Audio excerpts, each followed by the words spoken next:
नमस्कार दोस्तों, कैसे हैं आप लोग। मैं उम्मीद करता हूं कि आप लोग बहुत अच्छे होंगे। दोस्तों, आप सभी लोगों को बताना चाहता हूं कि आज तक आप लोगों ने सिर्फ एक कुत्ता को देखा होगा, ठीक है, जो कुत्ते आपके और हमारे गलियों में और गांव में इधर उधर घूमते रहते हैं। लेकिन एक कुत्ता जो है, आपको बताना चाहता हूं, एक कुत्ते वो होते हैं जो समाज के जो दल्ले होते हैं। अब दल्ले आपको बताना चाहता हूं, फेसबुक और ट्विटर पे मैं हर किसी जगह पर बीएसपी जो है वो चुनाव हार गई, एक सीट आई लखनऊ के अंदर, तो हमारे कुछ समाज के जो दल्ले हैं, जो कुत्ते हैं, मैं कुत्ता कहूंगा, सीधी बात मैं कुत्ता कहूंगा। जब मैं मनुवादियों के सीने पे बैठकर गरज सकता हूं, तो हमारे समाज के लोग इस तरीके से अगर हमारे ही लोगों का अपमान करें तो कैसे बर्दाश्त होगा। तो आपको बताना चाहता हूं कि बीएसपी का आज लोग बदलाव को लेके एक तरीके से हैं कि बीएसपी की कमियां निकालने में एकदम तुले हुए हैं। आकाश आनंद को क्यों पद दिया गया, बहन जी के भाई को क्यों पद दिया गया, बहन जी परिवारवाद लेके चल रही हैं। मैं एक बात बताना चाहता हूं कि दलित समाज में एक तो बहन जी और एक चंद्रशेखर आजाद, ये दो लोग हैं जो कि उस लायक हैं।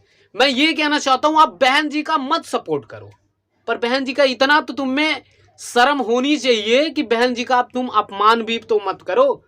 फेसबुक पर कुत्तों की तरह तुम लोग गरज रहे हो।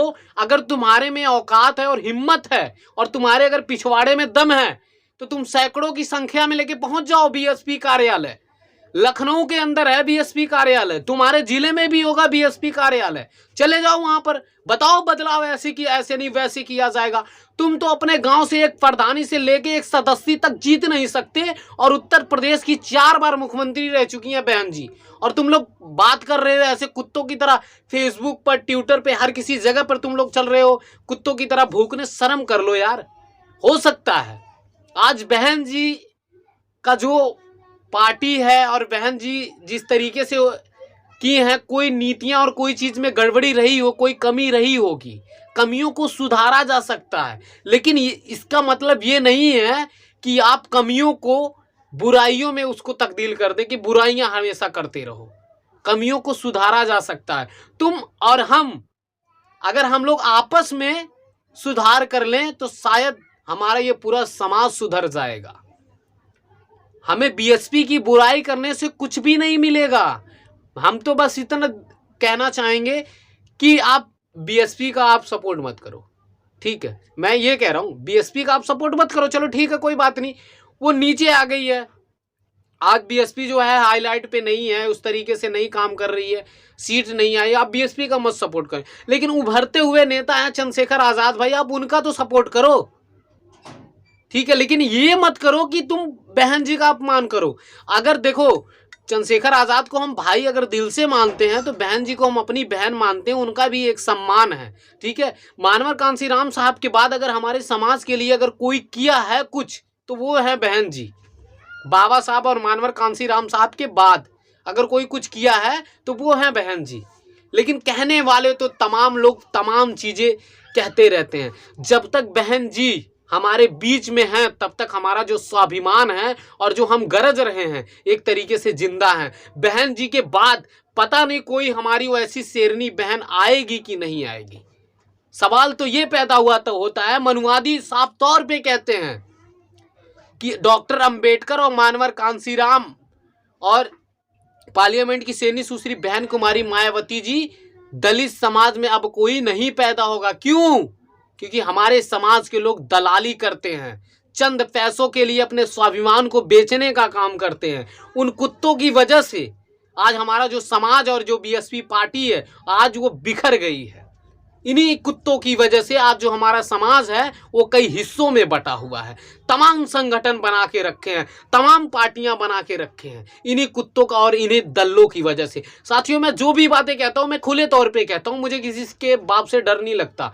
मेरा कोई खर्चा नहीं चलाता, ना बीएसपी का मेरा खर्चा चला रही है ना और कोई लोग मेरा खर्चा चला रहे हैं। मैं अपने मेहनत के दम पर, मैं अपने पसीने की कमाई हुई रोटी मैं खाता हूं। लेकिन जो कहना है वो साफ कहता हूं, बहुजन समाज की हरदम अपने समाज की आवाज को उठाने का काम करता हूं। इसका मतलब ये नहीं है कि कोई आकर बहन जी का अपमान कर दे, कोई आके चंद्रशेखर आजाद का अपमान कर दे, कोई हम मेरे समाज का अपमान कर दे। इसका मतलब ये नहीं है, चाहे अपने समाज का हो चाहे कोई भी हो। देखिए, चाहे देश से अगर कोई गद्दारी करे, वो चाहे भारत का निवासी हो, तो भी वो गद्दार है। और अगर बहुजन समाज का अगर कोई गद्दारी करे बहुजन समाज से तो वो भी गद्दार है। तो ये मैं कहना चाहूँगा उन भाइयों से, सबसे कहना चाहूँगा क्या हमारे घर में अगर हमारी बहन बेटियाँ हैं, अगर वो उनकी तबीयत खराब हो जाए, अगर हमारी माँ है उसकी तबीयत खराब हो जाए और डेली वो हमें खाना बनाकर रोटी बनाकर हमें खिला रही है, एक दिन उनकी तबीयत अगर खराब हो गई तो क्या हम उनको घर से निकाल देंगे क्या? इतनी तो शर्म रहनी चाहिए तुम में। अगर हमारी बहन की शादी हो रही है, देखिए शादियां और ये तो अपनी अपनी मानसिकता होती है एक तरीके, लेकिन अगर हमारी बहन की शादियां हो जाएं और वो किसी के घर पे गई और उसको टॉर्चर किया जा रहा है, परेशान किया जा रहा है और तमाम चीज़ें किया जा रहा है उसके साथ, दहेज को लेकर और किसी चीज़ को लेकर, तो क्या अगर वहाँ से हमारी बहन की अगर तलाक हो गई तो क्या हम अपनी बहन को छोड़ देंगे क्या? ये है तुम्हारी मानसिकता जो तुम अपने मुंह से जाकर कुत्तों की तरह फेसबुक और ट्विटर पे बहन जी का और बीएसपी पार्टी का और आकाश आनंद का जो जाके अपमान कर रहे हो और समाज को जो तोड़ने का काम कर रहे हो। अगर इतनी तुम्हारे अंदर अकल रहती ना तो तुम अपने आप में ही जोड़ना सीखो। पहले तुम 50 बंदों को और 50 बच्चों को और 50 नौजवानों को पहले तुम अपने आप में जोड़ना सीखो। बहन जी ने तो पूरे देश में बीएसपी पार्टी को जोड़ा है लोगों से। तुम्हारे में इतना दम नहीं है, तुम सिर्फ दलाली करो, कुत्तों की तरह भूको और अपने ही समाज के लोगों का अपमान करो। मुझे तो ये लगता है कि अगर तुम्हारे माँ बाप अगर बूढ़े हो जाएंगे ना, तुम साफ तौर पे ये कह दोगे कि मैं इनका बेटा ही नहीं हूँ, क्योंकि जब तुम समाज के नहीं हो सकते तो तुम अपने माँ बाप का बेटा कैसे होगो, ये मुझे लगता है। तो ये मैं आप लोगों से बात करने के लिए आया था साथियों। हो सकता है कुछ लोगों को मेरी बातें बुरी लगी हो, पर मैं जो भी कहता हूँ वो सच्चाई कहता हूँ। जिसको बुरा लगना हो वो लगे, मुझे कोई फर्क नहीं पड़ता। लेकिन मैं इतना जरूर कहना चाहूँगा, मैं क्षमा चाहूँगा अगर कोई भी बातें मेरी टूटियाँ जो भी है निकल गया हो, उसके लिए मैं क्षमा चाहूँगा। लेकिन जो मैं बातें बोलता हूँ वो मैं साफ तौर पे बोलता हूँ। तो आप सभी को मेरा जय भीम। इस वीडियो को शेयर करें, लाइक करें और कमेंट करना ना भूलें। और अगर आप मेरे चैनल पे नए हैं तो आप मेरे चैनल को जरूर सब्सक्राइब कर लें। जय भीम।